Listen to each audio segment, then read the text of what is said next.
नमस्कार दोस्तों। स्वागत है आप सभी लोगों का बायोमित्रा के इस ऑनलाइन एजुकेशन प्लेटफॉर्म पे।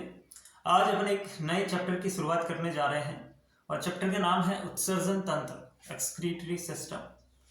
अपन धीरे धीरे करते हुए अपने सिलेबस को कवर करने का प्रयास कर रहे हैं और अभी तक हमने लगभग 6 चैप्टर कवर कर चुके हैं, जिसमें सबसे पहले कोशिका, फिर कोशिका विभाजन, फिर जीव अणु, फिर अपन ने पाचन तंत्र पढ़ा, फिर श्वसन तंत्र पढ़ा और आज अपन उत्सर्जन तंत्र को शुरू करने जा रहे हैं। उत्सर्जन तंत्र के अंदर लगभग 2 क्लासें मैं आपके लिए लेके आऊंगा और उसके अंदर इसको प्रयास करूंगा। अगर 2 क्लास में नहीं होता है तो 3 क्लास में हो जाएगा, उसमें कोई दिक्कत नहीं है। लेकिन जितना कंटेंट हमें चाहिए उतना कंटेंट हम पूरा अच्छे तरीके से तैयार करेंगे, ताकि एग्जाम में जब हम बैठे तो हमें ये महसूस नहीं हो कि यार ये चीज़ हमने नहीं पढ़ी, एग्जाम में आ जाए। ठीक है, तो इस तरीके से मैं आपको सारी चीज़ें पढ़ाने का प्रयास कर रहा हूँ। जितने भी फैक्ट हैं, जितने भी कंसेप्ट हैं, जितने भी थ्योरी से रिलेटेड जितनी भी चीज़ें हैं, वो सारी चीज़ें मैं आपको इस क्लास में देने वाला हूँ। और अगर आप नए हैं इस चैनल पे तो आपको मैं बता दूं, लैब असिस्टेंट जो भर्ती है उसका कंप्लीट बायोलॉजी का कोर्स मैं फ्री आपको करवा रहा हूँ इसी यूट्यूब चैनल पर। तो अगर आप चाहते हैं कि लैब असिस्टेंट की तैयारी आप हमारे साथ मिलकर करें और आप अपने सपनों को एक नई उड़ान देना चाहते हो, तो एक बार आप ज़रूर हमारी 3-4 क्लासें लगा के देखिए। आपको 100% मैं दावे के साथ कह सकता हूँ कि आप फिर ये प्लेलिस्ट नहीं छोड़ पाओगे, क्योंकि इतनी ईमानदारी के साथ और इतनी मेहनत के साथ इस कंटेंट को मैं आपको प्रोवाइड करवा रहा हूँ। जितनी मेहनत मैं कर रहा हूँ वो हर एक किसी को पसंद आएगी, क्योंकि जितनी भी चीज़ें मैं दे रहा हूँ उसमें कुछ भी छूट नहीं रहा पीछे। एक आपको आप ये कह सकते हैं कि फिर इससे बाहर आपको कुछ भी नहीं पढ़ना है ना। तो उत्सर्जन तंत्र को अपन शुरू करते हैं आज बिना किसी टाइम वेस्ट के, क्योंकि ज़्यादा समय बर्बाद करने से हमारा मतलब नहीं है। और मेरी क्लास जो बच्चे देखते हैं उनको पता है कि मेरी क्लास के अंदर जो है 99.99% जो है वो काम की बातें होती हैं, यानी कि मैं पढ़ाता हूँ। 0.01% हो सकता है इधर उधर की बात हो जाए कभी कभार, वो भी ठीक है। तो क्लास में भी मैं आपको पहले से ये वार्निंग दे देता हूँ, वही बच्चा टिक पाएगा जो 100% कंसंट्रेशन के साथ बैठेगा, जिसका केवल और केवल उद्देश्य यही होगा कि मुझे आज ये चीज़ सीखनी है, वही टिक पाएगा, है ना। और ये उद्देश्य वाला उसको फिर इंटरेस्ट आना लग जाएगा, क्योंकि 1% भी फालतू की बातें मेरी क्लास में नहीं होगी, ये मैं आपसे पहले भी कह देता हूँ। ठीक है, चलो शुरू करते हैं। सबसे पहले उत्सर्जन तंत्र। अपन उत्सर्जन तंत्र को स्टार्ट करने से पहले अगर मैं बात करूं तो उत्सर्जन कहते किसे हैं। थोड़े से हाथ जो है वो, आपको पता है सर्दी आ गई है तो काम करने कम हो गए, तो वो आप थोड़ा इग्नोर करना, राइटिंग वगैरह पे इश्यू आ सकता है ना। वो आपके साथ में भी होता है तो मेरे साथ में भी होगा, मैं भी इंसान हूँ। ठीक है, तो उत्सर्जन कहते किसे हैं वो हम परिभाषा देख लेते हैं। और अभी तो सुबह का टाइम है, तो सुबह के टाइम में तो आपको पता ही है अभी सर्दी का मौसम कितना तेज आ चुका है। ठीक है, लगभग चरम स्थिति पे अपन कह सकते हैं। तो हाथ तो बिल्कुल ऐसे है ना, और वो भी कमरे के अंदर, कितनी ठंड होगी सोचो। उत्सर्जन कहते किसे हैं, तो उत्सर्जन किसे कहते हैं पहले मैं परिभाषा लिख देता हूं कि नाइट्रोजनी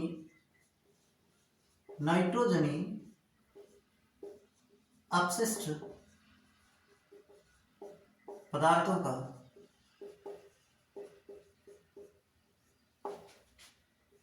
शरीर से निष्कासन।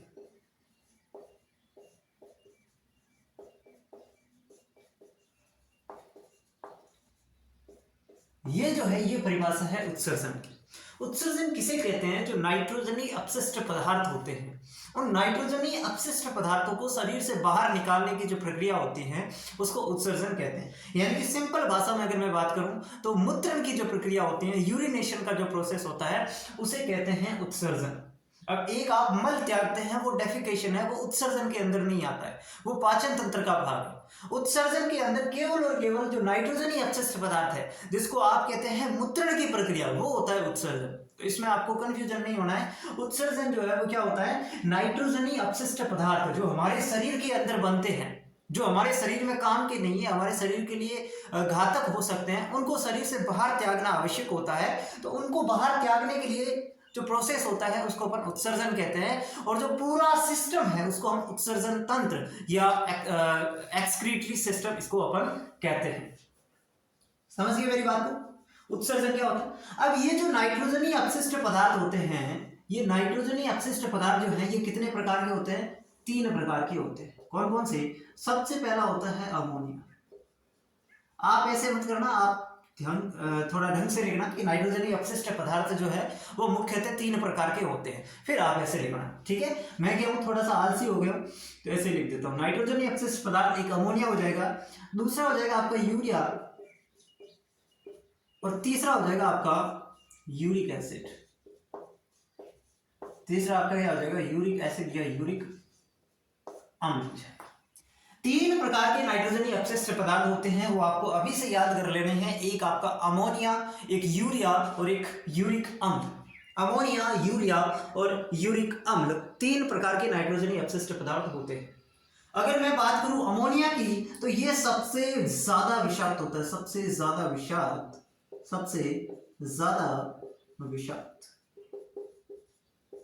और सबसे ज्यादा जल में घुलनशील। ये दोनों बात इसके लिए लागू होती है, सबसे ज्यादा जल में घुलनशील। ये 2 पॉइंट आप किसके बारे में ध्यान में रखेंगे, ये 2 पॉइंट आपको ध्यान में रखने अमोनिया के बारे में, कि अमोनिया एक तो सबसे ज्यादा विषाक्त, सबसे ज्यादा अगर जहरीला है इन तीनों में से, वो आपका अमोनिया है। और दूसरी रही बात, तो ये सबसे ज्यादा जल में घुलनशील होता है, मैक्सिमम जो है सोल्यूबल होगा वाटर के अंदर, वो कौन सा हो जाएगा, अमोनिया। अगर मैं यहां पे बात करूं यूरिया की, तो यूरिया जो होता है ये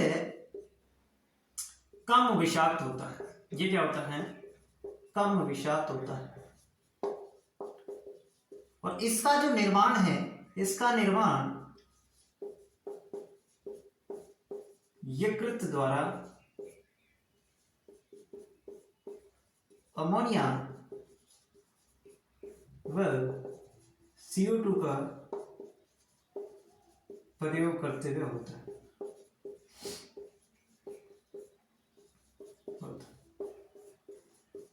ठीक है, ये यूरिया बीच में लिखा है, तो ये बीच का होता है, कम विषाक्त होता है, यानी कि अमोनिया से थोड़ा कम विषाक्त होगा, और अमोनिया से क्या होगा, थोड़ा कम जल में घुलनशील भी होगा। ये बातें आपको ध्यान में रखनी है।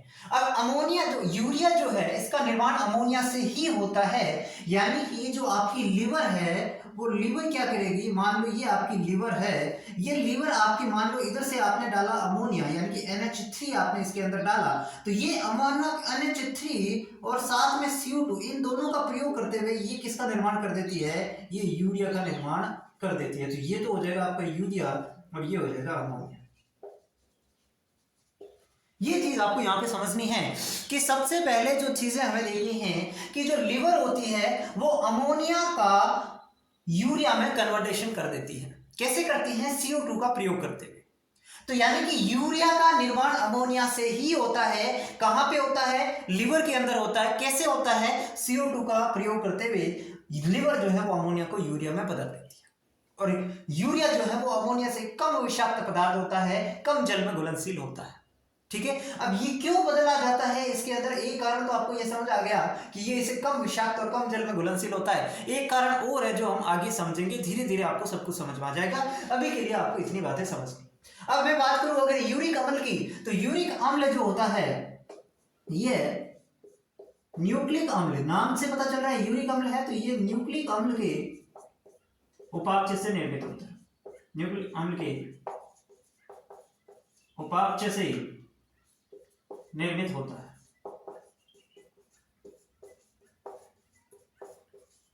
और अगर मैं बात करूं तो ये सबसे कम जल में घुलनशील होता है, सबसे कम जल में घुलनशील, सबसे कम जल में घुलनशील होते हैं। ध्यान से समझना है इन सारी बातों को, एक एक करके आपको सारी चीजें लिखनी है कि उत्सर्जन कहते किसे हैं। जो नाइट्रोजनी अपशिष्ट पदार्थ हैं उनको शरीर से बाहर त्यागने की प्रक्रिया को उत्सर्जन कहा जाता है। अगर मैं बात करूं उत्सर्जन, ये जो नाइट्रोजनी अपशिष्ट पदार्थ होते हैं ये कितने प्रकार के होते हैं, तो 3 प्रकार के अपशिष्ट पदार्थ होते हैं, एक अमोनिया, एक यूरिया और एक यूरिक अम्ल। अब यहाँ पे ये भी लिख लो अमोनिया का निर्माण कैसे होता है, तो अमोनिया का जो निर्माण होता है वो होता है अमाइनो एसिड के डीएमिनेशन से। कहां पे लिखूं, कहां पे लिखूं, कहां पे, यहां पे लिखता हूं, अमाइनो एसिड के डीएमिनेशन से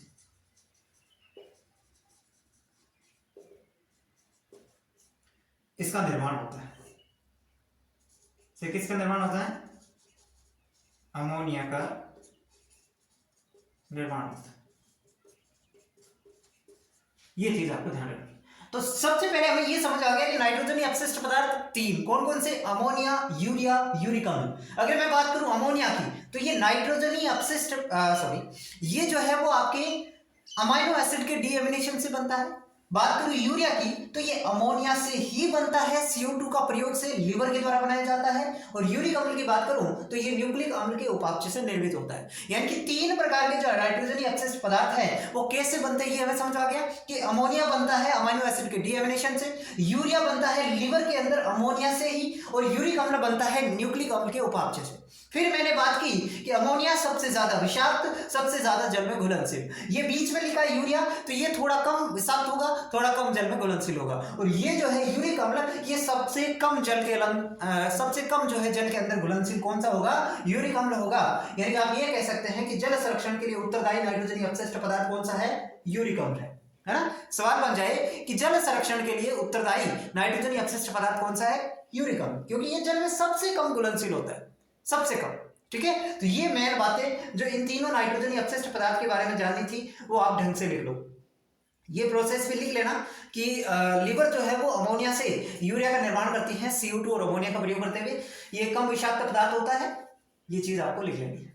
ठीक है, तो यहाँ पे आपको समझ आ गया कि अमोनिया, यूरिया और यूरिक अम्ल तीन नाइट्रोजनी अपशिष्ट पदार्थ है। इनका निर्माण कैसे कैसे होता है और कौन ज्यादा जल में घुलनशील और कौन ज्यादा विषाक्त होता है, ये हमने चीज समझ ली। अब हम आगे बढ़ते हैं। स्क्रीनशॉट ले लो आप इसका, लिखना चाहो तो लिख सकते हो, बाकी स्क्रीनशॉट लेना चाहो तो स्क्रीनशॉट ले लो। चलो अब अपन आगे बढ़ते हैं।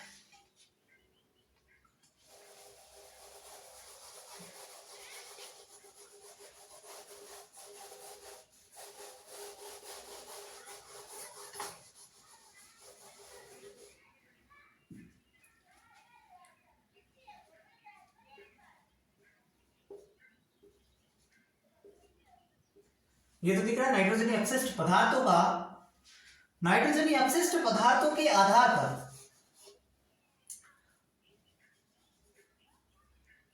पदार्थ के उत्सर्जन के आधार पर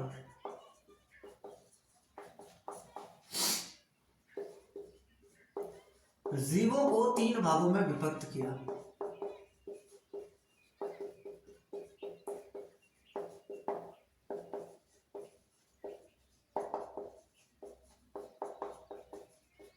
ये भी आपको ध्यान से समझना है। अगला पॉइंट जो मैं लिखा रहा हूं कि नाइट्रोजनी अपशिष्ट पदार्थ जो होते हैं उन नाइट्रोजनी अपशिष्ट पदार्थों के उत्सर्जन के आधार पर, किसके बेसिस पे बात कर रहा हूं मैं, उत्सर्जन के आधार पर जो है वो हमने जीवों को तीन भागों में विभक्त किया है।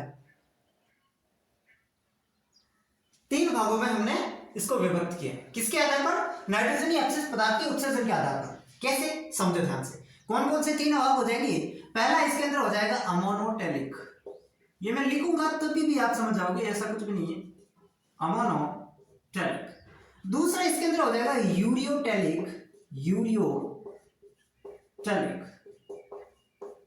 और तीसरा इसके अंदर हो जाएगा यूरिकोटेलिक।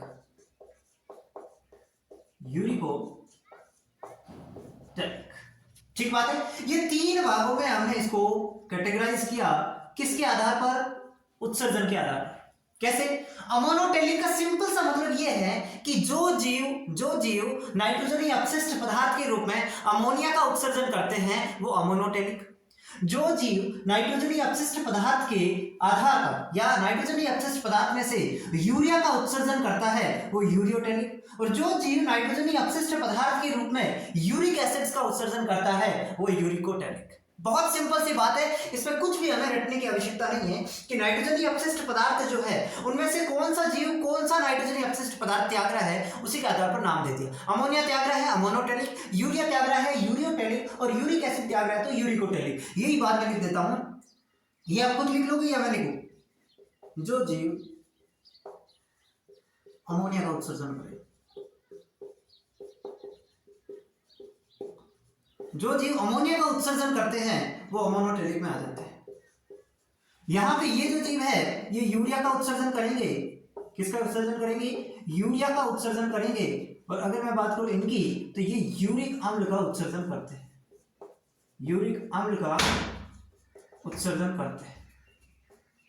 ये आपको दिख रहा होगा। ये जो जीव है ये आपके यूरिक अम्ल का उत्सर्जन करते हैं। इतनी बातें समझ में आ रही है? ठीक है, चलो अब हमें ये देखना है कि कौन से जीव अमोनोटेलिक है, कौन से जीव यूरियोटेलिक है और कौन से जीव यूरिकोटेलिक है।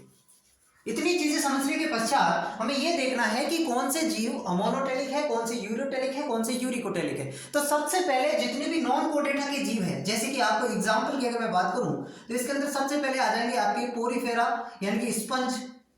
पोरीफेरा का दूसरा नाम है स्पंज या पोरीफेरा। इसके अलावा अगर मैं बात करूं निडेरियंस यानी कि सिलेंट्रेटा के जो जीव है निडेरियंस। उसके बाद में अगर मैं बात करूं तो चपटेकर्मी, गोलकर्मी। उसके अगर मैं बात करूं तो जलीय ऑर्थोपोड्स। अब जलीय ऑर्थोपोड्स कौन से, मैं पहले बात कर चुका हूं कि प्रॉन और एस्ट्रिकस है। आप कहेंगे सर कब बात की, यहां पे नहीं की, श्वसन तंत्र में मैं बात कर चुका हूं। जलीय ऑर्थोपोड्स, जलीय मोलस्क, जलीय मोलस्क, ठीक है। इसके अलावा अगर मैं बात करूं तो ये तो इसके अंदर हो जाएंगे नॉन कोडेटा के जीव। अगर कोडेटा की बात करूं तो कोडेटा के अंदर इसके अंदर आती है अस्थिल मछलियां। ध्यान में रखना, ऐसे अमोनिया, ऐसे अस्थिल मछलियां, अस्थिल मछलियां। और एक इसके अंदर आ जाएगा टेडपोल लार्वा, टेडपोल लार्वा। और टेडपोल लार्वा किसका होता है, मेढक का होता है। ये चीजें आपको यहां पे समझनी है। तो अमोनोटेलिक के अंदर कौन कौन से, जितने भी जीव जो अमोनोटेलिक है वो जल के अंदर रहते हैं, जैसे कि स्पंज, निडेरियंस, चपटेकर्मी, गोलकर्मी, जलीय ऑर्थोपोड्स, जलीय मोलस्क, अस्थिल मछलियां और टेडपोल लार्वा।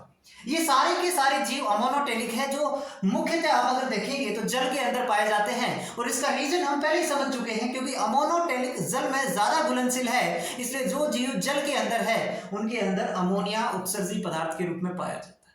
ये बात क्लियर है? यहां पे हमें ये समझ आ गया कि अमोनोटेलिक जीव कौन कौन से हैं।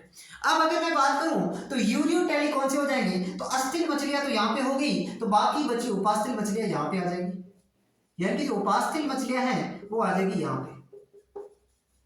ठीक है सर। और अगर मैं बात करूं तो लार्वा की जो टेडपोल अवस्था है, मेढक की जो टेडपोल लार्वा है, यानी कि जो छोटी अवस्था, वो तो इसके अंदर आ गई। तो वयस्क जो मेढक होगा वो इसके अंदर आ जाएगा। वयस्क मेढक जो है वो किसके अंदर आ जाएगा, आपका यूरियोटेलिक के अंदर आ जाएगा। और अगर मैं बात करूं तो इसके अंदर आपकी जो है मैमल्स जितने भी है, मैमल्स जैसे कि अपन क्या है, मैमल्स है, अपन मैमल्स है, इंसान है, और इंसान मैमल्स के अंदर आते हैं। अपन किसका उत्सर्जन करते हैं, यूरिया का। तो मैमल्स भी इसके अंदर आ जाएंगे। मैमल्स का मतलब होता है स्तनधारी, हिंदी में लिखना चाहते हैं स्तनधारी, और इंग्लिश वाले बच्चों के लिए मैमल्स। ये सारे के सारे किसमें आ जाएंगे, इसमें आ जाएंगे।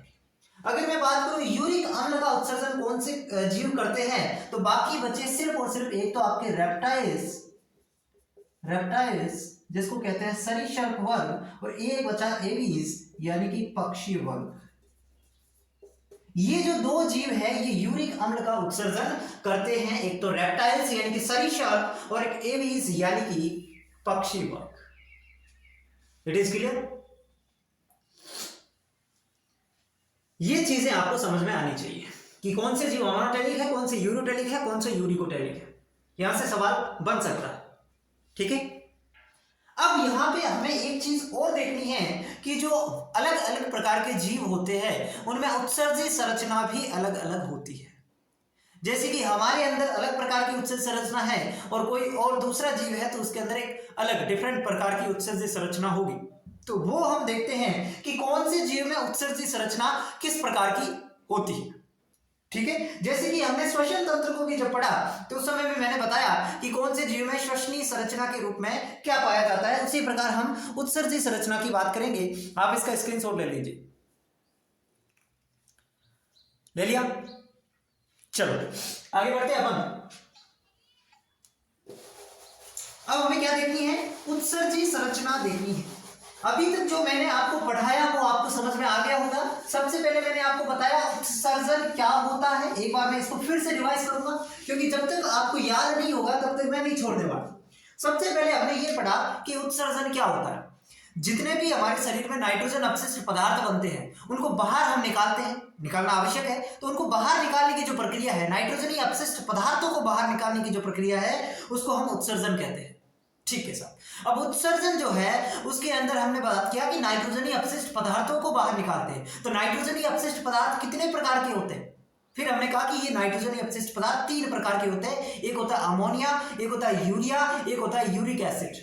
ठीक है सर, ये भी समझ आ गया। अब यहाँ पे हमें दो चीजें इनके बारे में ध्यान रखनी है। एक तो ये बनते कैसे हैं। तो सबसे पहले हम बात करें अमोनिया की, तो अमोनिया बनता है अमाइनो एसिड के डीएमिनेशन से, या फिर अमाइनो एसिड के उपयोग होने से उसके बाद में जो बचता है वो अमोनिया बचता है। अमोनिया कैसे बन गया, समझ आ गया। उसके बाद में बात करूं यूरिया कैसे बनता है, तो यूरिया का निर्माण अमोनिया से ही होता है। और कौन करता है? लिवर करता है। यानी कि लिवर जो है वो अमोनिया से यूरिया बनाने का काम करता है। CO2 का भी साथ में यूज होता है। अगर मैं बात करूं यूरिक एसिड की, तो यह न्यूक्लिक एसिड के उपापचय से बनता है। अब आपसे पूछ ले सबसे ज्यादा इनमें विषाक्त कौन है या सबसे ज्यादा जल में घुलनशील कौन है, तो वो अमोनिया हो जाएगा। उसके बाद आपसे पूछ ले सबसे कम जल में घुलनशील कौन है, तो ये यूरिक एसिड हो जाएगा। और यूरिया आपका बीच वाला हो जाएगा। अब मैंने कहा कि इन्हीं नाइट्रोजनी पर अपशिष्ट पदार्थों के उत्सर्जन के आधार पर हम जीवों को 3 भागों में बांटेंगे। क्यों 3 भागों में? क्योंकि नाइट्रोजनी अपशिष्ट पदार्थ अगर 3 प्रकार के हैं तो उसी के आधार पर हमने इसको 3 भागों में बांट दिया। कैसे? जो जीव अमोनिया का उत्सर्जन करेंगे वो अमोनोटैलिक, जो जीव यूरिया का उत्सर्जन करेंगे यूरियोटैलिक, और जो जीव यूरिक एसिड का उत्सर्जन करेंगे वो यूरिकोटैलिक। थोड़ा सा डिफरेंस है, ये हो जाएगा यूरियोटैलिक और ये हो जाएगा यूरिकोटैलिक। ठीक है सर, ये भी समझ आ गया। अब मैंने कहा आपको ये चीज याद रखनी है कि कौन से जीव अमोनोटैलिक है, कौन से यूरियोटैलिक है और कौन से यूरिकोटैलिक है। तो ये भी बहुत सिंपल है। जितने भी जीव जो जल के अंदर रहते हैं, जैसे कि फिशेस हैं, जैसे कि एम्फीबियंस है, जैसे कि जितने भी नॉन कोटेटा के सदस्य हैं, जैसे कि पोरीफेरा यानी कि स्पंज, निडेरियंस यानी कि सिलेंट्रेटा, फ्लैटवर्म यानी कि चपटे कर्मी, राउंडवर्म यानी कि गोल कर्मी, जलीय ऑर्थोपोड्स जिसके अंदर प्रॉन और एस्ट्रिकस आता है, जलीय मोलस्क, और अगर मैं बात करूं तो आपकी अस्थिल मछलियां, और अगर मैं बात करूं तो मेढक की टेडपोल लार्वा, ये आपकी इसके अंदर अमोनोटैलिक में आते हैं। अगर मैं बात करूं यूरियोटैलिक की, तो यूरियोटैलिक में एक तो उपास्थल मछलियां इधर आ जाएगी, वयस्क मेढक इधर आ जाएंगे, और मैमल्स जितने भी स्तनधारी इसमें आ जाएंगे। बाकी रेप्टाइल्स और एवीज किस में आ जाते हैं? आपके यूरिकोटैलिक में आते हैं। इतनी बातें अभी तक अपन ने की है। बताओ इसमें कोई डाउट नहीं है? अब अपन आगे बढ़ते हैं। अब हमें पढ़नी है उत्सर्जी संरचना। अब हमें क्या पढ़नी है? उत्सर्जी संरचना पढ़नी है। विभिन्न जंतुओं में उत्सर्जी संरचनाएं।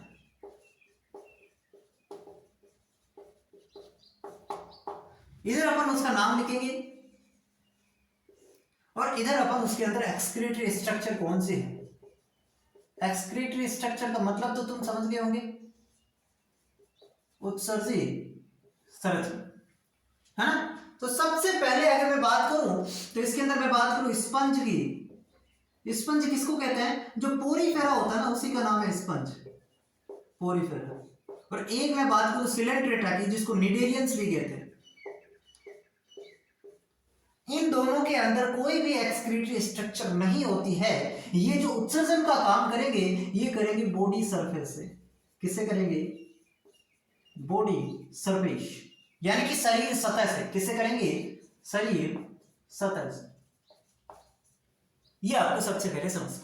एक तो आपका पोरीफेरा, एक आपका सिलेंट्रेटा। इनके अंदर कोई भी एक्सक्रीटरी स्ट्रक्चर स्पेशल रूप से नहीं पाई जाती। जो इनकी बॉडी की सरफेस है, जो शरीर की सतह है, वही उत्सर्जी संरचना के रूप में काम करती है। It is clear?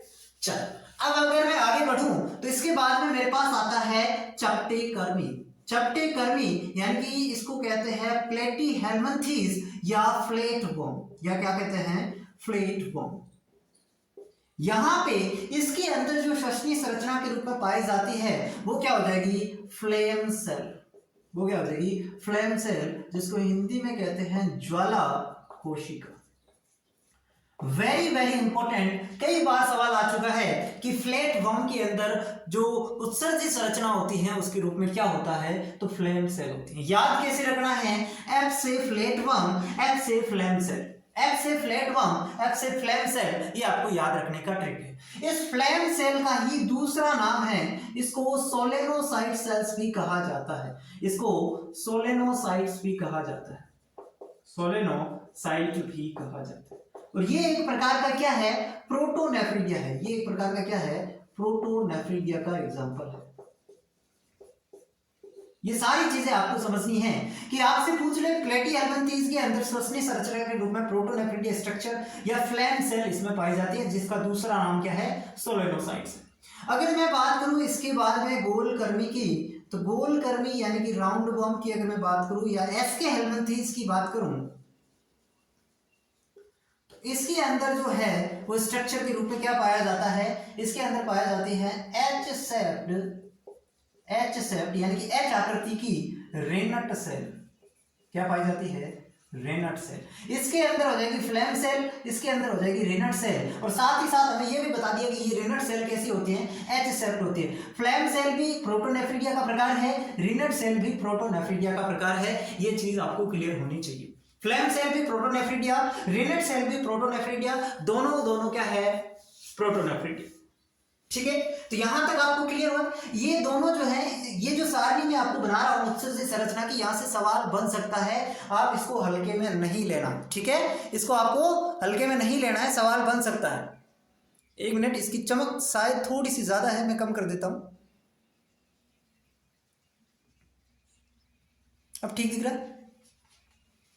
ठीक है, चलो अब अपन आगे बढ़े।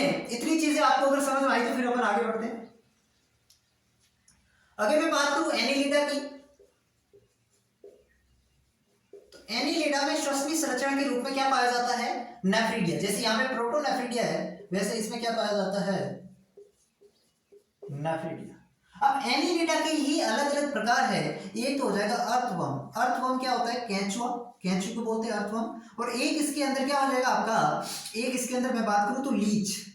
लीच क्या होती है, जोंक। अर्थवर्म यानी केंचुआ, लीच यानी जोंक। तो इनके अंदर विशेष प्रकार की चीजें पाई जाती है। जैसे अर्थवर्म की अगर मैं बात करूं तो इसके अंदर पाई जाती है क्लोरेगोजन सेल्स। इसके अंदर क्लोरेगोजन कोशिकाएं अलग से पाई जाती है। और अगर मैं बात करूं लीच की, तो इसके अंदर बोट्रीडायल उत्तक पाए जाते हैं। नेफ्रिडिया तो इनके अंदर है ही है, क्योंकि एनिलिडा जो है, एनिलिडा के अंदर जो श्वसनीय संरचना के रूप में उत्सर्जी संरचना के रूप में जो पाया जाता है वो होता है नेफ्रिडिया। लेकिन अगर अर्थवर्म की बात करूं तो इसमें नेफ्रिडिया के साथ साथ क्लोरेगोजन सेल्स पाई जाती है। और लीच की बात करूं तो इसके अंदर जो है नेफ्रिडिया के साथ साथ बोट्रीडायल टिश्यू भी पाया जाता है। ये चीज मैं बताने की कोशिश कर रहा हूं। आई होप आप समझ पा रहे हैं कि कितने जीवों के अंदर क्या क्या चीज होगी। ठीक है, अब अगर मैं बात करूं मोलस्का की, तो मोलस्का के अंदर जो है वो 1 से 2 जोड़ी किडनी सेक होगा। किडनी नहीं होती है, किडनी सेक होता है। और ये जो 1 से 2 जोड़ी किडनी सेक होता है, इसको केबर कर ऑर्गन, या इसे कहा जाता है ब्रेंजनस के ऑर्गन। ब्रेंजनस के ऑर्गन, ऑर्गन का मतलब अंग, केबर के अंग या ब्रेंजनस के अंग। दिखाई दे रहा है आपको? तो यहां पे मैंने सबसे पहले बात की स्पंज और सलेंट्रेटा की, फिर चपटेकर्मी की, फिर गोलकर्मी की, फिर एनिलिडा की, और फिर मैंने मोलस्का की। 5 चीजें मैंने आपको यहाँ पे बताई है। स्पंज के अंदर बॉडी सरफेस, इसके अंदर ये हो जाएगा, इसके अंदर ये हो जाएगा, एनिलिडा के अंदर ये हो जाएगा, और इसके अंदर ये हो जाएगा। समझ में आ रहे हैं? बहुत अच्छे से आ रही है, मुझे पता है, आप बता नहीं रहे हो मेरे को। ठीक है, आगे बढ़े। याद रखना बस, इनको कुछ भी नहीं करना। और ये सारणी बहुत इंपॉर्टेंट है, सवाल बन सकते हैं यहां से। नीचे लिखा हुआ केबर के ऑर्गन या केबर के अंग, ब्रेंजनस के अंग। ठीक है, इसी को कहते हैं। ये या 2 जोड़ी जो किडनी सेक होती है, इसी का ये दूसरा नाम है। तो कभी कभी दे सकता है कि मोलस्का के अंदर उत्सर्जित संरचना के रूप में पाए जाते हैं। ऑप्शन में दे देगा आपको एक। ठीक है, चलो आगे बढ़ते हैं। सॉरी, अब हमें पढ़ना है ऑर्थोपोडा। अब हमें क्या पढ़ना है, ऑर्थोपोडा। इतनी चीजें आपको समझ में आई? इतनी चीजें समझ में आई तो आगे बढ़ते हैं और हम बात करेंगे ऑर्थोपोडा की। और आपको पता है ऑर्थोपोडा तो एक बहुत बड़ा संघ है, इसको तो अलग अलग भागों में विभक्त करना पड़ेगा। तो सबसे पहले अगर मैं बात करूं तो जलीय ऑर्थोपोडा। सबसे पहले जलीय ऑर्थोपोडा। जलीय ऑर्थोपोडा कौन से है? ये आपको पता है, जैसे कि प्रॉन,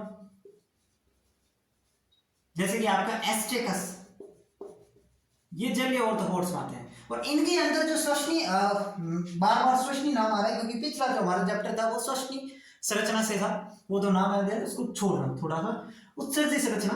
तो इसके अंदर जो पाई जाती है उसको हम कहते हैं ग्रीन ग्लैंड, ग्रीन ग्लैंड, या फिर इसका दूसरा नाम है एंटीनरी, एंटीनरी ग्लैंड। ठीक है, ग्रीन ग्लैंड या एंटीनरी ग्लैंड किसमें? जलीय ऑर्थ्रोपोडा में। अगर मैं बात करूं इंसेक्ट्स की, क्योंकि इंसेक्ट जो होते हैं वो ऑर्थ्रोपोडा में आते हैं, तो इसके अंदर पाई जाती है Malpighian tubes, Malpighian नलिका।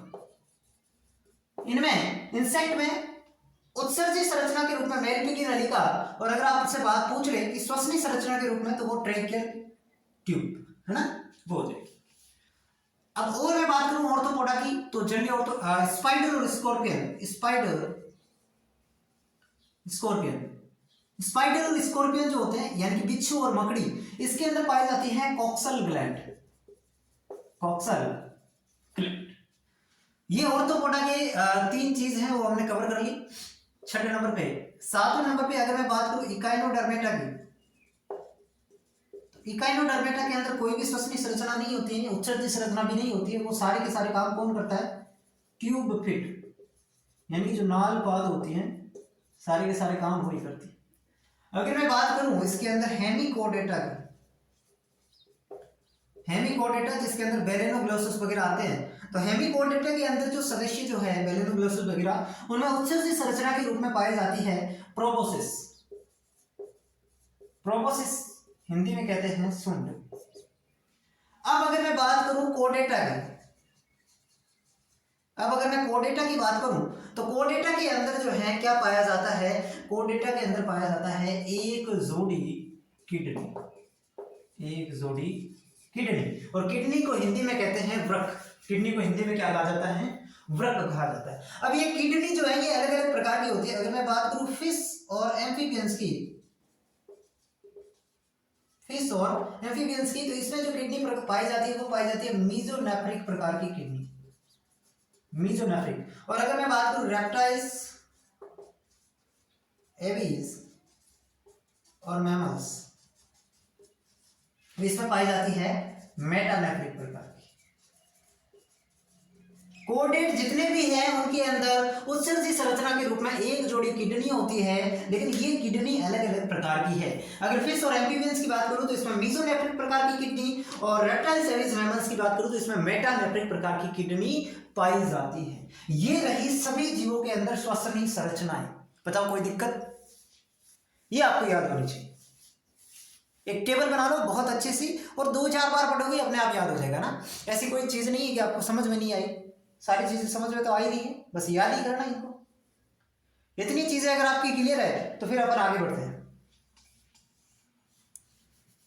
इतनी चीजें क्लियर है तो फिर अपन आगे बढ़ते हैं।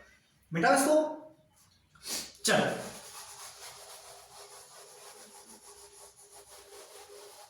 अब हम पढ़ते हैं मानव उत्सर्जन तंत्र। अब हमें क्या पढ़ना है? मानव उत्सर्जन तंत्र, ह्यूमन एक्सक्रीटरी सिस्टम, मानव उत्सर्जन तंत्र, मानव उत्सर्जन तंत्र, ह्यूमन एक्सक्रीटरी सिस्टम। हमें यह पढ़ना है कि जो मानव उत्सर्जन तंत्र होता है उसके कौन कौन से भाग हैं, उनका क्या क्या काम है, और वो भाग कौन कौन से हैं, उनके नाम क्या है। ये थोड़ा सा डायग्राम मैंने आपके लिए बना दिया कि मानव उत्सर्जन तंत्र का जो डायग्राम है वो कैसा दिखता है। अब हमें समझने में आसानी होगी कि कौन कौन से इसके भाग हैं और कौन कौन सी चीजें हैं। तो सबसे पहले मानव उत्सर्जन तंत्र के अंदर कौन कौन से भाग है वो अपन देख लेते हैं। पहला जो भाग है इसके अंदर पाई जाती है एक जोड़ी किडनी, एक जोड़ी किडनी, और किडनी को वृक्क भी कहा जाता है। दूसरा जो है इसके अंदर पाई जाती है एक जोड़ी मूत्र वाहिनियां, एक जोड़ी मूत्र वाहिनियां, और इसमें पाया जाता है एक मूत्राशय और मूत्र मार्ग। मूत्र वाहिनी को इंग्लिश में कहते हैं यूरेटर्स, मूत्राशय को ब्लैडर कहा जाता है और मूत्र मार्ग को यूरिथ्रा कहा जाता है और वृक्क को किडनी कहा जाता है। यानी कि सबसे पहले हमें यह समझना है कि जो मनुष्य का उत्सर्जन तंत्र होता है उसमें 4 भाग हैं। कौन कौन से 4 भाग है? एक जोड़ी किडनी यानी कि 2 किडनी, एक जोड़ी मूत्र वाहिनियां यानी कि 2 मूत्र वाहिनियां, एक मूत्राशय और एक मूत्र मार्ग। ये 4 प्रकार की चीजें मिलकर के मनुष्य के उत्सर्जन तंत्र का निर्माण करती है। ठीक है, अब हमें यहाँ पे ये जो डायग्राम दिखाई दे रहा है ये मनुष्य के उत्सर्जन तंत्र का डायग्राम है और ये जो 2 साइड में सेम की आकृति की चीज दिखाई दे रही है ये आपकी क्या हो जाएगी? वृक्क हो जाएगा, किडनी हो जाएगी। जो कैसे होते हैं? सेम आकृति। सेम क्या होता है? सेम का जो बीज होता है उसकी जैसे होती है किडनी। किडनी यानी कि वृक्क जो होता है उसके ऊपर पाई जाती है अधिवृक्क ग्रंथि, यानी कि ये क्या हो जाएगा? अधिवृक्क ग्रंथि, जिसको इंग्लिश में कहते हैं एड्रिनल ग्लैंड। यानी कि ये 2 किडनी, ये भी किडनी, ये भी किडनी और किडनी के ऊपर क्या पाई जाती है? अधिवृक्क या एड्रिनल ग्लैंड्स।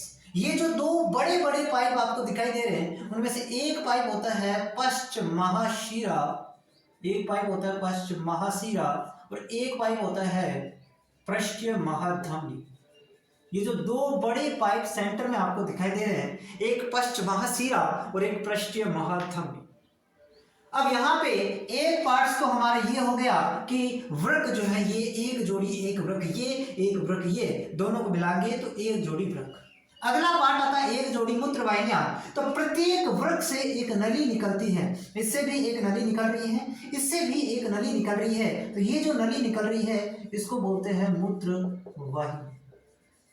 यानी कि प्रत्येक वृक्क से एक नली निकलती है, प्रत्येक किडनी से एक नली निकलती है जो मूत्र का परिवहन करती है, उसको मूत्र वाहिनी कहते हैं। तो एक मूत्र वाहिनी और एक मूत्र वाहिनी।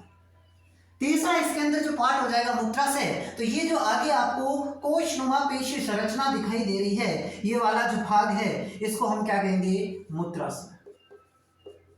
और इससे आगे आपका क्या हो जाएगा? मूत्र मार्ग हो जाएगा। इससे आगे आपका क्या हो जाएगा? मूत्र मार्ग हो जाएगा। समझ रहे मेरी बात को? इतनी बातें आपको समझनी है। अब सबसे पहले मैं आपको जो है मूत्र वाहिनी और मूत्र मार्ग के मूत्राशय के बारे में अगर मैं बात करूं तो यहीं पे अपन नोट कर लेते हैं, क्योंकि मूत्र वाहिनी और मूत्राशय से संबंधित कोई ज्यादा चीजें नहीं। मूत्राशय की अगर मैं बात करूं तो ये क्या है? यह एक कोशनुमा पेशी संरचना है, कोशनुमा पेशी संरचना है जो मूत्र का अस्थायी संचय का मतलब स्टोर, मूत्र का अस्थायी संचय करती है। यानी कि मूत्राशय का जो काम हो गया वो हो गया यूरिन को अस्थायी रूप से स्टोर करने का काम हो गया मूत्राशय का। मूत्र वाहिनी की अगर मैं बात करूं तो मूत्र वाहिनी जो है इसके बारे में आपको जो पॉइंट्स याद रखने वो ये रखने हैं। आप अगर जगह है तो वहां पे भी लिख सकते हैं। प्रत्येक किडनी से एक मूत्र वाहिनी, प्रत्येक किडनी से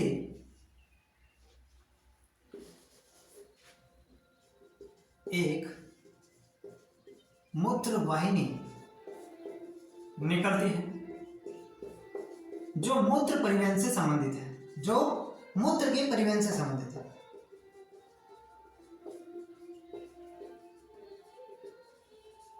संबंधित कार्य करती है।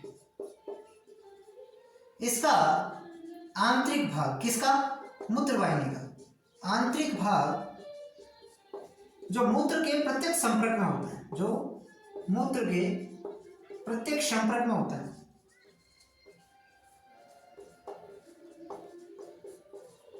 अंतर्वर्ती, नाम ध्यान से सुनना, अंतर्वर्ती उपकला से निर्मित होता है। ध्यान से समझना सारी चीजों को, एक एक चीज आपको समझ में आएगी अगर आपने ध्यान से समझाया था इस चीज। सबसे पहले मानव उत्सर्जन तंत्र के कितने भाग हो जाएंगे? 4 भाग हो जाएंगे, एक जोड़ी किडनी, एक जोड़ी मूत्रवाहिनियां, एक मूत्राशय, मूत्रमार्ग। और फिर हमने डायग्राम में देख लिया कि कौन सा भाग कहाँ पे है।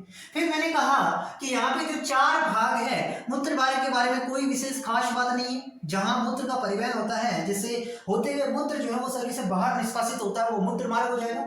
मैंने बात की मूत्राशय की, तो मूत्राशय के बारे में जितने भी पॉइंट्स है मैंने यहाँ पे बता दिए कि मूत्राशय जो होता है ये कोशनुमा पेशीय संरचना होती है, जिसके अंदर मूत्र को अस्थायी रूप से जो है स्टोर किया जाता है। ठीक है सर, ये भी समझ आ गई। फिर मैंने बात की मूत्रवाहिनी की, तो प्रत्येक किडनी से एक मूत्रवाहिनी निकलती है और ये मूत्र परिवहन से संबंधित काम करती है, यानी कि मूत्र को यहाँ पे मूत्राशय तक पहुंचाने का काम करती है। और मूत्रवाहिनी जो होती है, इसका आंतरिक भाग जिसके मूत्र प्रत्यक्ष संपर्क में होता है, वो बनी होती है अंतर्वर्ती उपकला से निर्मित होती है। ये इतनी बातें। अब हमें यहाँ पे मानव उत्सर्जन तंत्र के बारे में जितने पॉइंट्स समझने थे वो समझ लिए। अब किडनी के बारे में हमें समझना है। हमें किसके बारे में समझना है? किडनी के बारे में। हमने अभी एक भी पॉइंट की बात नहीं की। पहले हम किडनी के बारे में समझेंगे तो हमारा ये उत्सर्जन तंत्र कंप्लीट हो जाएगा, क्योंकि मूत्रवाहिनी के बारे में इतनी ही बातें, मूत्राशय के बारे में इतनी ही बातें, ठीक है। मूत्रमार्ग के बारे में कोई बात नहीं, बात नहीं सिर्फ किडनी की। तो अब हमें किडनी के ऊपर मेन फोकस करना है। सवाल बनने के चांसेस भी सबसे ज्यादा किडनी से है, ठीक है। लेकिन उससे पहले एक चीज मैं आपको और बताना चाहूंगा, मूत्राशय से रिलेटेड वो चीज है। पहले आप इसका स्क्रीनशॉट ले लो, पहले आप इसका स्क्रीनशॉट ले लो, फिर मैं एक चीज आपको और बताना चाहूंगा। ले लिया? चलो, एक छोटी सी चीज है, बता देता हूं मैं आपको, ताकि कोई भी सवाल हमारा गलत हो ही नहीं। एग्जामिनर चाहे कुछ भी कर ले, कुछ भी कच्चू भी, सवाल बाहर से नहीं दिखना चाहिए एग्जाम में। ये हमें प्रयास करना है, आपको भी करना है, मेरे को भी करना है, ठीक है। तो कोई भी टॉपिक अगर छूट रहा है तो आप मुझे बता देना है, सर ये टॉपिक, ये बात आपने छोड़ दी, करवाई नहीं, तो ताकि बच्चों को पता चले कि ये टॉपिक हमें पढ़ना है ना, क्योंकि इंसान है और इंसान से एक आधी चीज छूट जाती। ठीक, अब मैंने कहा कि जो आपका ये आपका क्या है,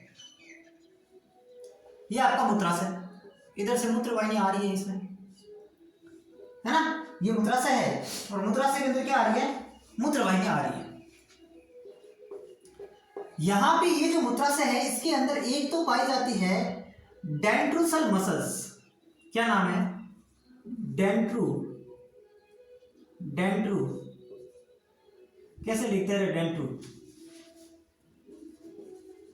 डेंट्रूसल मसल्स। एक तो इसमें पाई जाती है डेंट्रूसल्स मसल्स, और एक इसमें पाई जाती है अवरोधनी। दो इसमें क्या होती है? अवरोधनी। ये है इसके अंदर आंतरिक अवरोधनी, आंतरिक अवरोधनी, और ये इसके अंदर हो जाएगी बाह्य अवरोधनी। अगर मैं बात करूं आंतरिक अवरोधनी की, तो ये होती है अनैच्छिक, यानी कि जिसके ऊपर हमारा कंट्रोल नहीं है। और बाह्य अवरोधनी की बात करूं तो ये होती है ऐच्छिक, यानी कि जिसके ऊपर हमारा कंट्रोल है। तो ये दो चीजें मैंने आपको क्यों बताई, उससे मैं कुछ आपको चीजें बताना चाहता हूं। एक मैंने बताया डेंट्रूसर मसल्स, जो आपके मूत्राशय के अंदर पाई जाती है, डेंट्रूसर मसल्स। और एक इसके अंदर पाई जाती है अवरोधनी। अवरोधनी भी दो है, एक बाह्य अवरोधनी, एक आंतरिक अवरोधनी। आंतरिक अवरोधनी अनैच्छिक होती है, हमारा कंट्रोल इस पे नहीं है, लेकिन जो बाह्य अवरोधनी इस पे हमारा कंट्रोल है। अब ये चीजें मैंने क्यों बताई?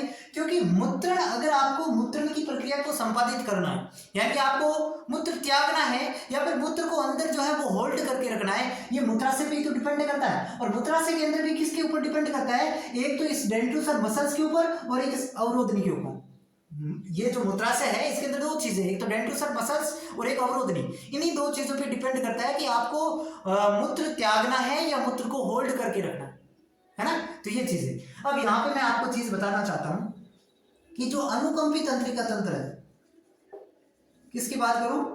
अनुकंपी तंत्रिका तंत्र। अनुकंपी तंत्रिका तंत्र जब एक्टिव होगा, ये क्या करेगा? आपका डेंट्रूसर मसल्स जो होती है, डेंट्रूसस मसल्स जो होती है उसके अंदर जो क्या कर देगा? रिलैक्सेशन कर देगा, है ना। अनुकंपी तंत्रिका तंत्र डेंट्रूसर मसल को रिलैक्स तथा अवरोधनी को संकुचित कर देता है।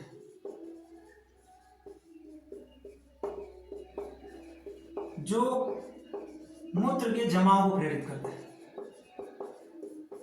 यानी कि मूत्र को होल्ड करने का काम करता है।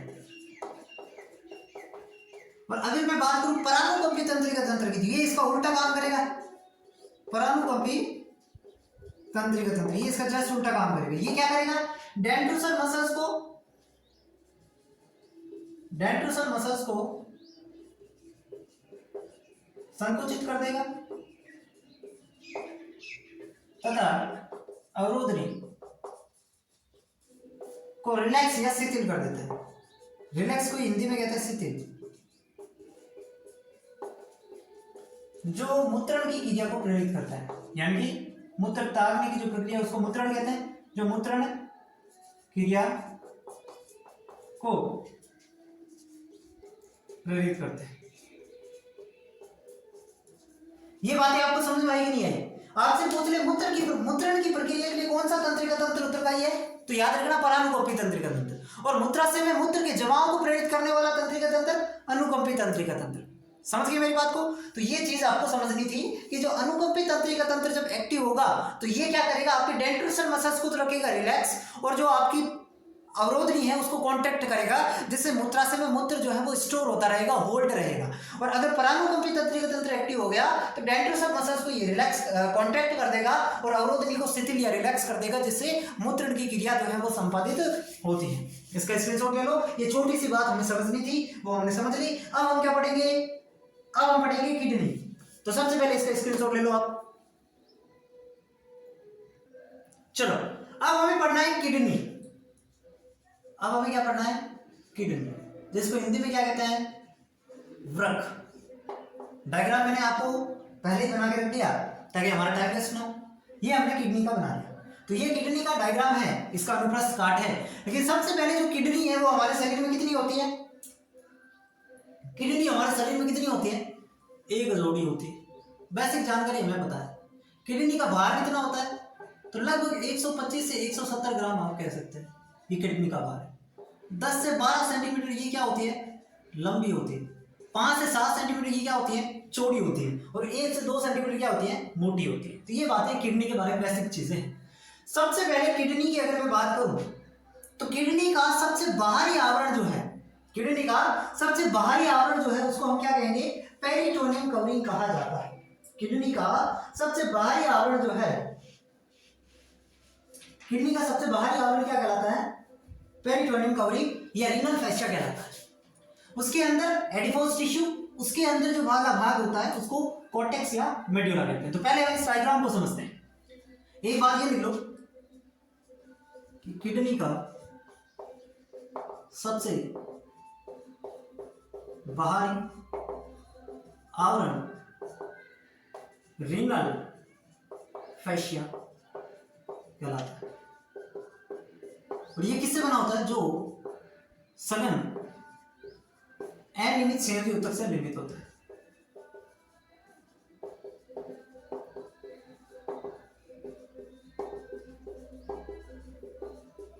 ये बात क्लियर। दूसरी यहां पे अगर मैं बात करूं तो इसका जो मध्य आवरण है, किडनी का जो मध्य आवरण होता है वो एडिपोज टिश्यू, एडिपोज टिश्यू को हिंदी में कहते हैं वश्य ऊतक। एडिपोज टिश्यू से निर्मित होता है, जो इसको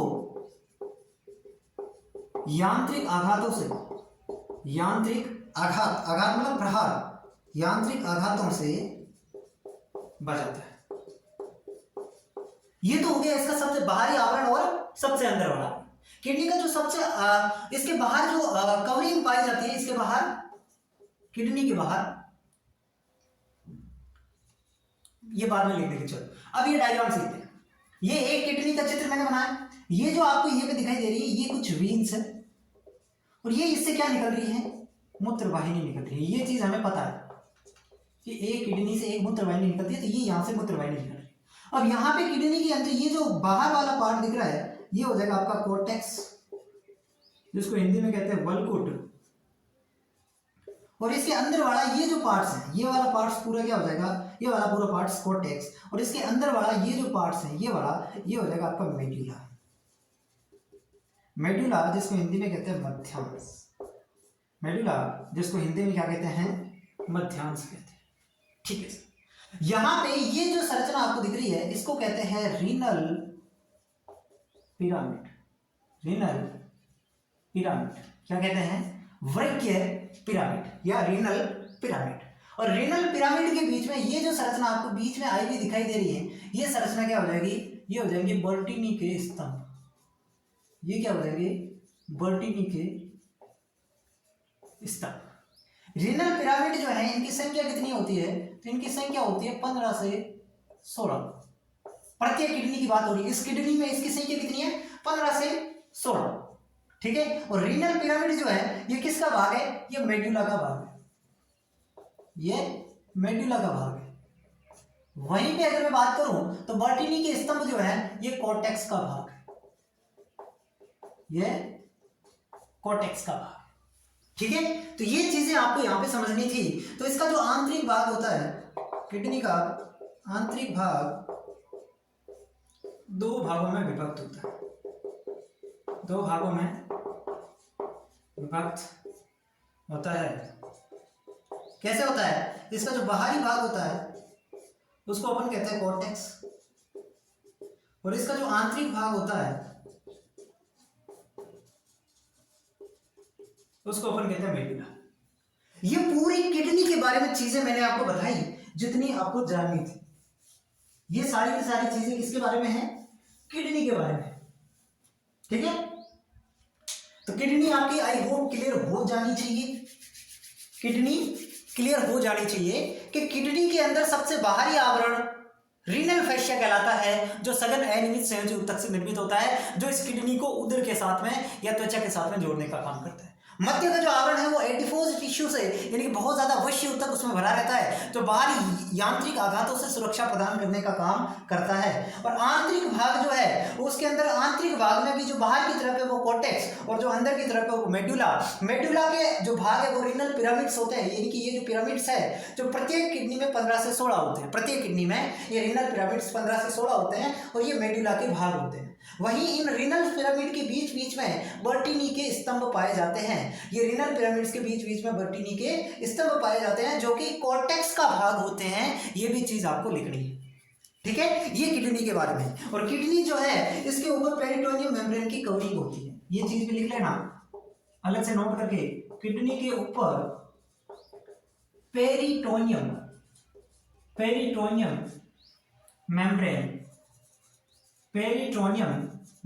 की कवरिंग होती है, पेरिटोनियम मेम्ब्रेन की कवरिंग होती है। जैसे कि जब हम लंग्स पढ़ रहे थे, फेफड़े पढ़ रहे थे, उस समय मैंने बताया कि जो फेफड़े होते हैं उसके ऊपर प्लूरा मेम्ब्रेन की कवरिंग होती है। ये चीज आपको याद भी है कि फेफड़ों के ऊपर प्लूरा मेम्ब्रेन की कवरिंग होती है। ठीक उसी प्रकार किडनी के ऊपर पेरिटोनियम मेम्ब्रेन की कवरिंग होती है। तो दोनों पी से स्टार्ट हो रहे हैं, याद रखना। फेफड़ों के ऊपर प्लूरा मेम्ब्रेन की कवरिंग और किडनी के ऊपर पेरिटोनियम मेम्ब्रेन की कवरिंग।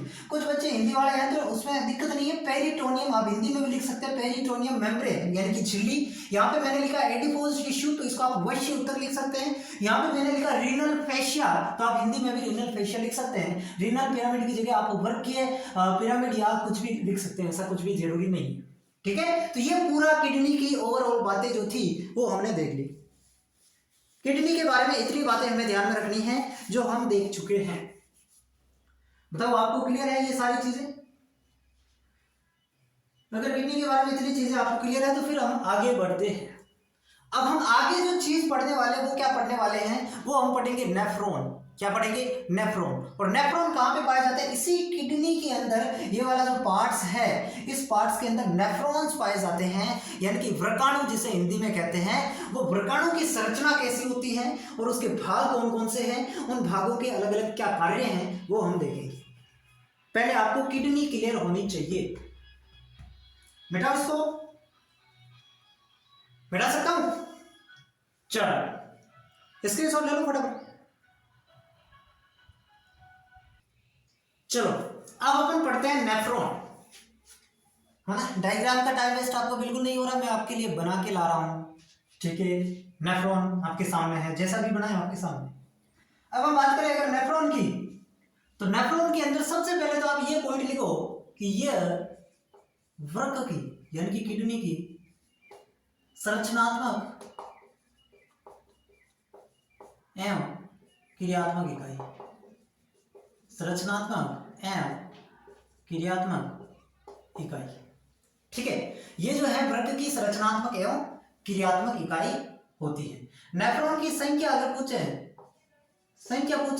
तो प्रत्येक किडनी में, प्रत्येक वृक्क में कितनी। अब अपन देख रहे हैं नेफ्रॉन की संरचना। तो सबसे पहले नेफ्रॉन की स्ट्रक्चर आपके सामने दिखाई दे रही है।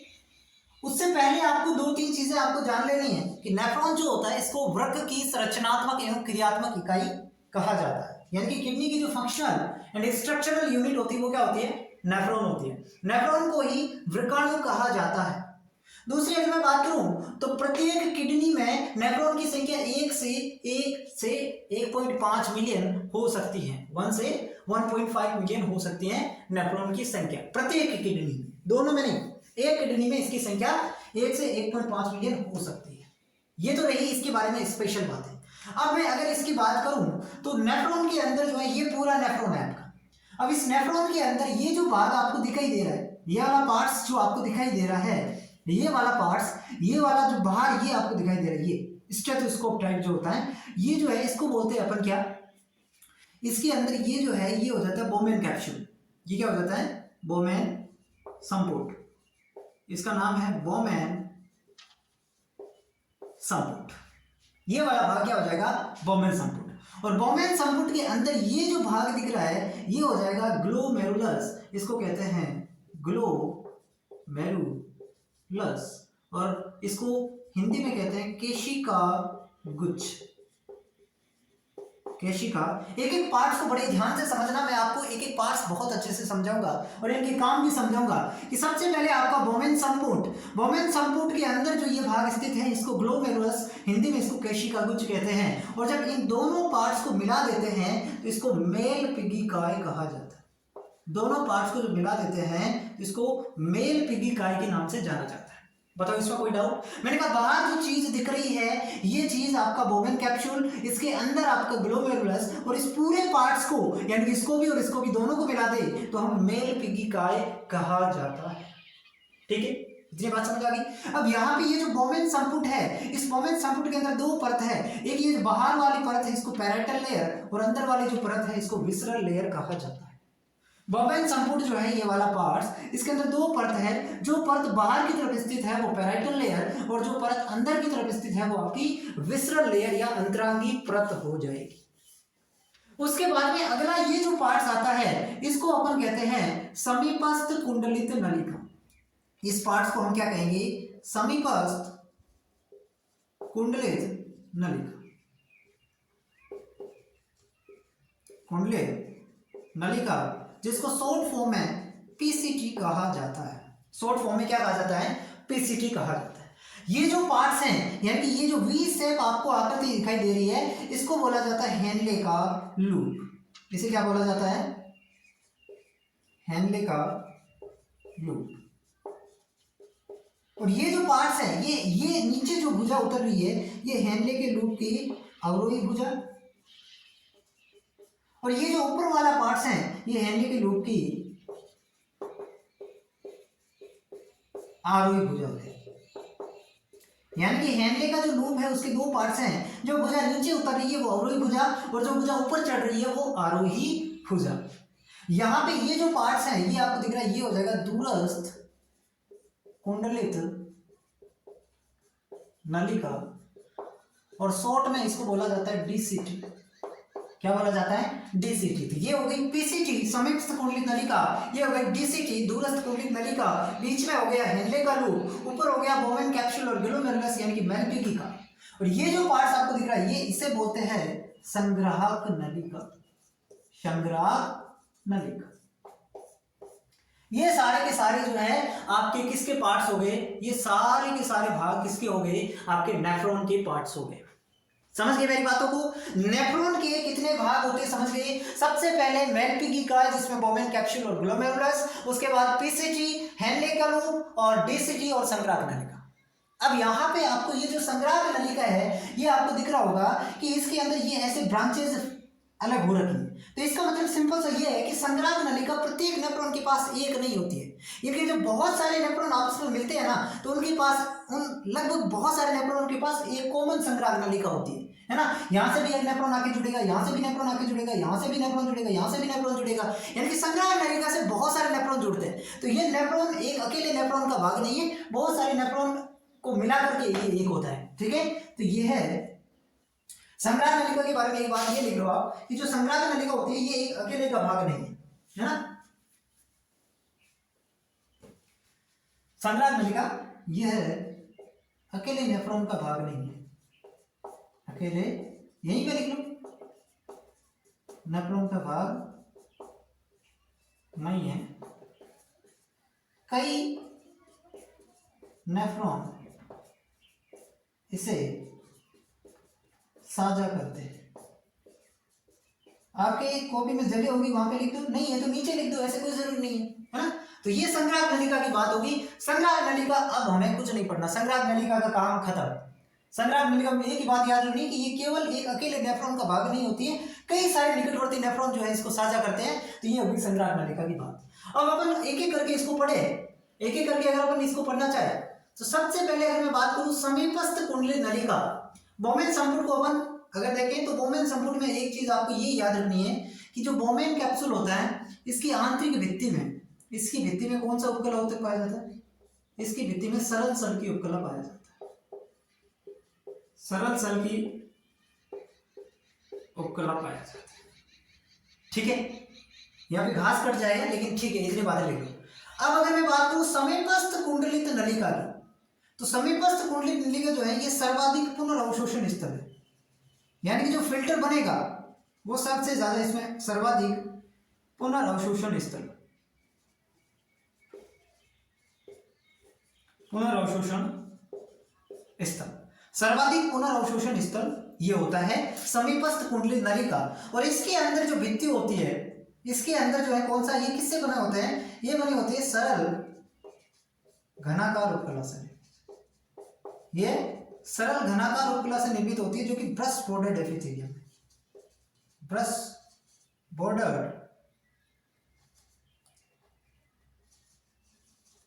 एपिथेलियम।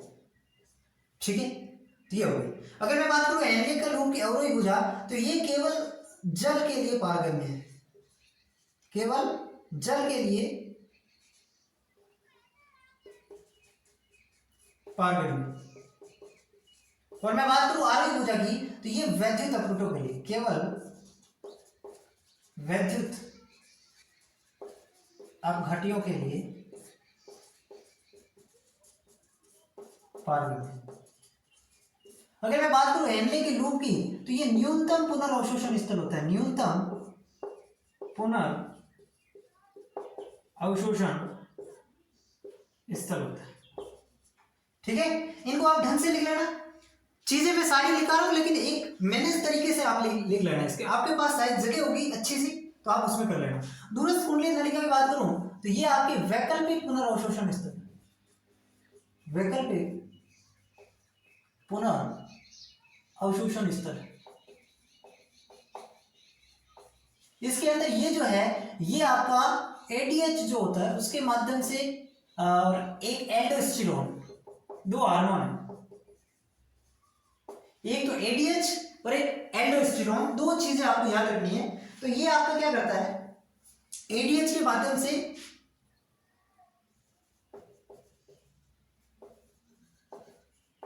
जल का, वह एल्डोस्टेरोन के माध्यम से Na+ का अवशोषण करता है, अवशोषण करता है। ठीक है, तो यहां पे जो चीजें आपको दिखाई दे रही है, ये संग्राहक नलिका जो है ये भी अवशोषण का काम करती है, ये भी क्या करती है, पुनः अवशोषण का काम करती है। ठीक है,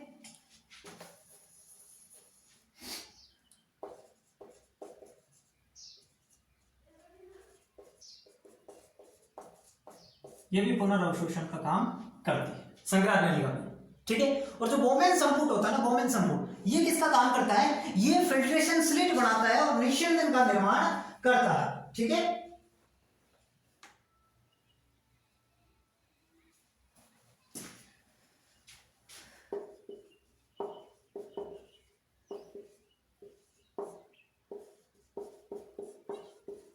ये चीज आपको ध्यान रखनी है। अब पूरी चीजें मैंने आपके सामने लिख दी, एक बार मैं फिर से समझाऊंगा, आपको समझ आ जाएगा, फिर आप लिख लेना। ठीक है, ये आपके सामने है। अब ध्यान से सुनो। सबसे पहले हमने कहा हम पढ़ रहे हैं नेफ्रॉन। नेफ्रॉन क्या होता है, वृक्क की क्रियात्मक और संरचनात्मक इकाई क्या होती है, नेफ्रॉन होती है।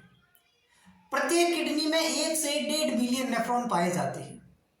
फिर मैंने नेफ्रॉन की संरचना बताई।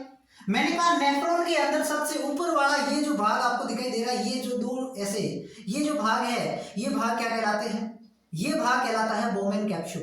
बोमेन कैप्सूल के अंदर जो बाहरी भित्ति है वो क्या हो जाएगी आपकी पैराइटल लेयर, अंदर वाली भित्ति विसरल लेयर। इसके अंदर ये गुच्छे नुमा संरचना दिखाई दे रही है, इसको केशिका गुच्छ या ग्लोमेरुलस कहते हैं। और इसको पूरे को मिला दे, यानी कि बोमेन कैप्सूल बाहर वाला, अंदर वाला ग्लोमेरुलस, इनको मिला दे तो ये बन जाता है मेल पिगी का।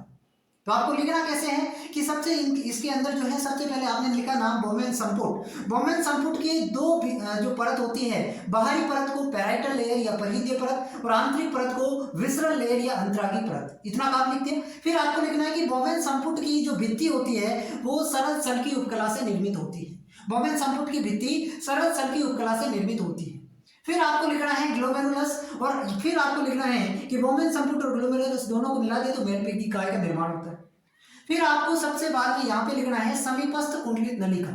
इसके बारे में क्या लिखनी है कि ये जो समीपस्थ कुंडलित नलिका पीसीटी, इसको शॉर्ट में कहते हैं, इसको सर्वाधिक पुनर्अवशोषण स्थल का दर्जा दिया जाता है, यानी कि मैक्सिमम जो रीअब्जॉर्प्शन होगा वो आपके कहाँ पे होता है, समीपस्थ कुंडलित नलिका में होता है, मैक्सिमम रीअब्जॉर्प्शन। उसके बाद आपको पूछ रहे कि ये किससे बनी होती है, तो ये सरल घनाकार उपकला से इसकी भित्ति बनी होती है। इसकी भित्ति, बोमेन कैप्सूल की भित्ति सरल सल की उपकला से, जबकि पीसीटी की जो भित्ति है वो किसे, सिंपल क्यूबोइडल एपिथेलियम यानी कि सरल घनाकार उपकला से निर्मित होती है, और ये एक ब्रश बॉर्डर एपिथेलियम।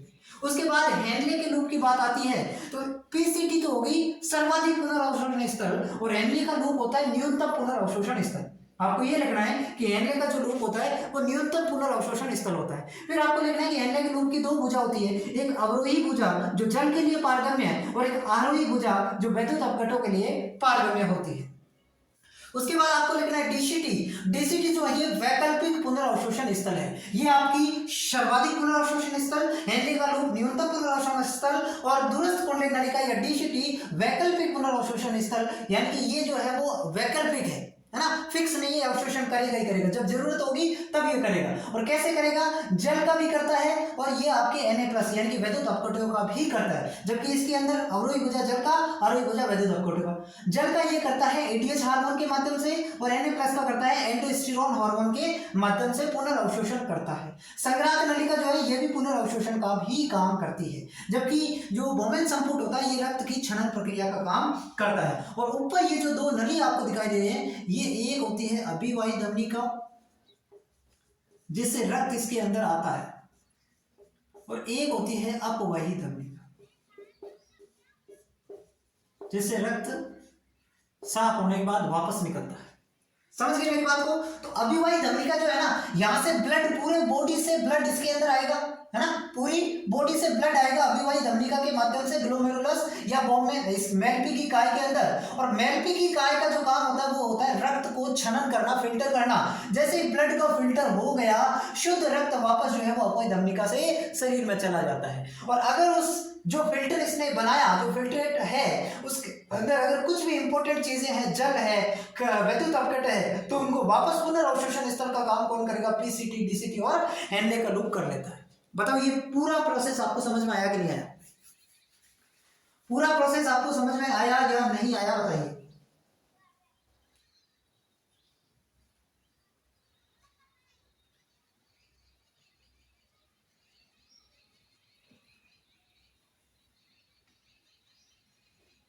बेटा उसको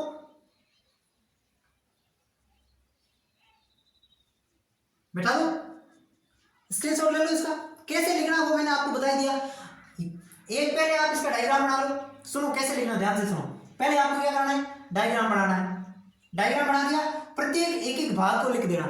पहले आपको क्या करना है, एक एक इसके अंदर जो डायग्राम है वो आपको लिख देना। ये बोमेन संपुट, ये इसकी बाहरी परत, ये इसकी आंतरिक परत, फिर अंदर ग्लोमेरुलस, फिर दोनों को बेल्पी काय, फिर ये पीसीटी, फिर हेनले का लूप, हेनले का लूप का उरुई भुजा, आरुई भुजा, डीसीटी, संग्राहक नलिका, इतना लिखा। फिर नीचे आपको हेडिंग लगानी है बोमेन संपुट। बोमेन संपुट के अंदर आपको क्या लिखना है कि सबसे पहले जो बोमेन संपुट है इसके अंदर बाहरी परत पैराइटल लेयर, आंतरिक परत विसरल लेयर। ठीक है सर, समझ आ गया।